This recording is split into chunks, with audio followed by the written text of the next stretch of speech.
আসসালামু আলাইকুম ওরহমতুল্লাহি ওবরকাতুহু। কখনো যদি আপনার অহংকারী মনে হয়, কখনো যদি আপনাকে নিজেকে বুদ্ধিমান মনে হয়, কখনো যদি আপনার নিজেকে সম্পদশালী মনে হয়, তাহলে আপনাদেরকে একটা ঠিকানা দেবো, সেখানে একবার ঘুরে আসবেন। সেখানে না কোনো উঁচু উঁচু বিল্ডিং আছে, না কোনো এয়ার কন্ডিশন রুম আছে। সেখানে দেখবেন কিছু মানুষ শুয়ে আছে। তারাও কিন্তু আপনার মতো এরকম অহংকারী ছিল, তারাও কিন্তু আপনার মতো এরকম দাম্ভিকতা ছিল, তারাও কিন্তু আপনার মতো এরকম সম্পদশালী মানুষ ছিল। সেই ঠিকানাটা কোথায় জানেন? আপনি একবার কবরস্থানে চলে যাবেন। যখন নিজেকে কোনো অহংকারী মনে হবে, যখন নিজেকে মনে হবে যে আপনি সবচেয়ে বড়, তাহলে একবার কবরস্থানে চলে যাবেন। কবরস্থানে গিয়ে দেখবেন যে মাটির ভিতরে যারা শুয়ে আছে, তারাও আপনার মতো একসময়তে সম্পদশালী ছিল, বুদ্ধিমান ছিল, শক্তিশালী ছিল, অহংকারী ছিল। সব শেষ। মৃত্যু হয়ে গেছে, তার সব কিছু শেষ হয়ে গেছে। দুনিয়াতে কোনো অহংকারই চলে না, অহংকার তো করবে আল্লাহ। মানুষের আবার কিসের অহংকার? আপনি কিসের অহংকার করেন? অহংকার শুধু একমাত্র করার অধিকার হচ্ছে আল্লাহর। যে মানুষটা আজকে অহংকার করেছিল, যে মানুষটা আজকে বুদ্ধির জন্য লড়াই করেছিল, সেই মানুষটা ওই কবরস্থানে শুয়ে আছে। তার এখন কোনো ক্ষমতা নেই, তার সম্পদের কোনো কাজে আসছে না, তার বুদ্ধির কোনো কাজে আসছে না, তার খানদানের কোনো কাজে আসছে না। সে মাটির সঙ্গে মিশে গেছে। ফিরাউন ছিল ফিরাউন পৃথিবীর সব থেকে শক্তিশালী একজন ব্যক্তি ছিল। তার সম্পদের কোনো কমি ছিল না, তার প্রজাদের কোনো কমি ছিল না।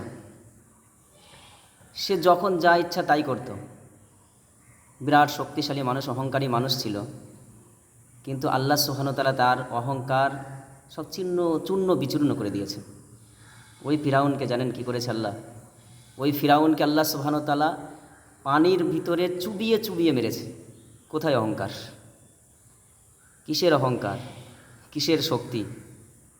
ফিরাউনের শক্তি সব শেষ। সাদ্দাত বাদশা ছিল, সে বিরাট অহংকারী মানুষ ছিল।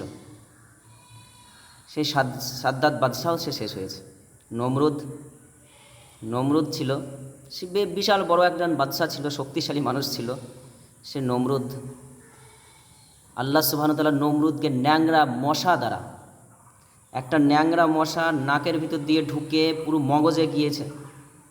একটা ন্যাংরা, ছোট্ট একটা ন্যাংরা মশার দ্বারা নমরুদকে আল্লাহ সুবহানাহু ওয়া তাআলা শেষ করেছেন। যারা বড় বড় বাদশা ছিল, যারা বড় বড় ক্ষমতাশালী মানুষ ছিল, তাদেরকে আল্লাহ সুবহানাহু ওয়া তাআলা ছোট ছোট আযাব দিয়ে মেরেছে, ছোট ছোট জিনিস দিয়ে আল্লাহ সুবহানাহু ওয়া তাআলা তাদেরকে মেরেছেন। আর আপনি কিসের অহংকার আপনার? আপনার এত অহংকার হয়ে গেছে যে মানুষের মাথার উপর পা দিয়ে চলেন। আপনার এত অহংকার হয়ে গেছে যে মানুষকে মানুষ বলেই ভাবেন না। আপনার এত টাকার গরম হয়েছে যে আপনি সব কিছু টাকা দিয়ে কিনতে চান। টাকা দিয়ে সব কিছু কেনা যায় না। টাকা দিয়ে আপনি সম্মান কিনুন দিনই, টাকা দিয়ে আপনি জ্ঞান কিনুন দিনই। টাকা দিয়ে সব কিছু কেনা যায় না, টাকায় সব কিছু হয় না। আমরা সবসময় টাকা টাকা করি। এই টাকা আপনার কোনো কাজে আসবে না। যেদিন আপনি মারা যাবেন, যেদিন আপনি কবরে যাবেন, এই টাকা তো আপনার ছেলেমেয়েরা ভাগ করে নেবে। টাকাগুলো আপনার ছেলেমেয়েরা সবাই ভাগ করে নেবে। আপনি যখন মারা যাবেন, কবরে আপনাকে রেখে এসে বাড়িতে আসার সঙ্গে সঙ্গে আপনার ছেলেমেয়েরা সম্পদ ভাগ শুরু করবে। আপনার কথা 2-4 দিন মনে রাখবে, 2-4 দিন আপনার কথা মনে রাখবে, বড় জোর 6 মাস 1 বছর, তারপর আপনাকে ভুলে যাবে।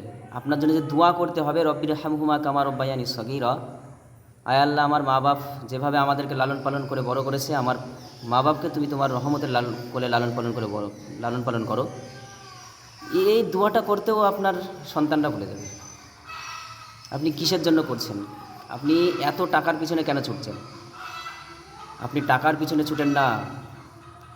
টাকা আপনার পিছনে ছুটবে যদি আপনি আল্লাহর হয়ে যান। টাকার পিছনে আপনাকে ছুটতে হবে না, টাকা আপনার পিছনে ছুটবে যদি আপনি আল্লাহর হয়ে যান। আর আল্লাহ সন্তুষ্ট হয়ে গেলে টাকা এমনি এমনি আসবে। ভাগ্যে আপনার যে রিজিক আছে সেই রিজিক আপনার কাছে আসবেই, এ কেউ ঠেকাতে পারবে না। একজন রিক্সা চালক সবচেয়ে বেশি পরিশ্রম করে, একজন রাজমিস্ত্রি এই প্রচণ্ড রৌদ্রে সে প্রচুর পরিশ্রম করছে, দিন শেষে একজন রাজমিস্ত্রি সে 500 টাকা পায় এত খাটনি করার পরে। একজন রিক্সা চালক নিজের শরীরকে ব্যয় করে, শক্তি ব্যয় করে সে মানুষ বয়ে বয়ে এক জায়গা থেকে আরেক জায়গায় নিয়ে যাচ্ছে, দিন শেষে সে কত ইনকাম করে? 300, 400, 500। সব কিছুতে শক্তির দ্বারাতে হয় না। রিজিক আল্লাহ সুবহানাহু ওয়া তাআলা ভাগ্যে যেটা লিখেছেন সেটা আমরা পাবো, অবশ্যই পাবো ইনশাল্লাহ। আপনি একজন দেখেন, যারা শিক্ষিত মানুষ, যারা চাকরি করছে, তাদের দিকে লক্ষ্য করুন তো, তাদের কি কাজ আছে? কোনো পরিশ্রমের কাজ নাই, কোনো পরিশ্রমের কাজ নাই, তারা শুধু চেয়ারে বসে থাকে। তারা মাস গেলে কত পায়? 50,000, 60,000, 70,000। তাহলে মেহনত বেশি করে আর মেহনত কম করে এটা কিছুই হয় না। এটাতে মেহনত অবশ্যই করতে হবে, কিন্তু রিজিক আল্লাহ সুবহানাহু ওয়া তাআলা যেটা আপনার ভাগ্যে লিখেছেন আপনি সেটা পাবেন। অথচ আপনি অফিসিয়াল মানুষের থেকে আপনি বেশি খাটনি করলেন, একজন রিক্সা চালক, কিন্তু দিন শেষে 500 টাকা। আর একজন অফিসিয়াল মানুষ যে চাকরি করছে সে দিন শেষে 2,000, 3,000 টাকা ইনকাম করে। মাতারা মুজিব দোস্ত, ফিরে আসেন আল্লাহ সুবহানাহু ওয়া তাআলার দিকে, ফিরে আসেন। আল্লাহ সুবহানাহু ওয়া তাআলা রিজিকের ব্যবস্থা তো আল্লাহ সুবহানাহু ওয়া তাআলা করবেন।